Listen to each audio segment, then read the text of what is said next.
तर मित्रांनो बघा, आपण हे पूर्णपणे असं माप घ्यायचं या ठिकाणी पूर्णपणे आणि इथून मार्किंग करून व्यवस्थितरित्या कट करायचा हा पूर्णपणे असा कट करून घेतल्यानंतर हा जो ब्राऊन टेप आहे हा ब्राऊन टेप पूर्णपणे असा मारू शकता तुम्ही याला। आता हे असा ब्राऊन टेप मारल्यानंतर जास्त नाही मारायचा, जेणेकरून परत आपल्याला खाली प्रॉब्लेम येईल काढता।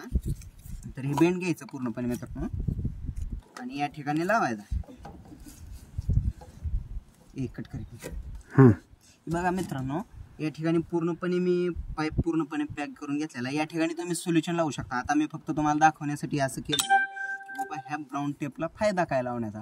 तुम्ही ह्या ठिकाणी ब्राऊन टेप लावू शकता आणि नाही पण लावू शकता। पण जर हा ब्राऊन टेप नाही लावला तर मित्रांनो, जर ही सेंटरिंगवाल्याने जर कवरिंग लावण्यासाठी जर वर उचललं वगैरे तर हा पाईप तुमचा बांधलेला असतो, त्याच्यामुळे हा असा वरती येतो। वरती आला की त्यामध्ये माल जातो, त्यामुळे हा पाईप ब्लॉक होतो।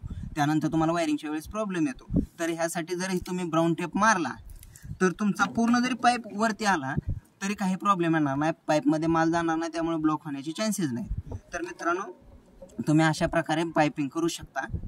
धन्यवाद मित्रांनो, थँक्यू।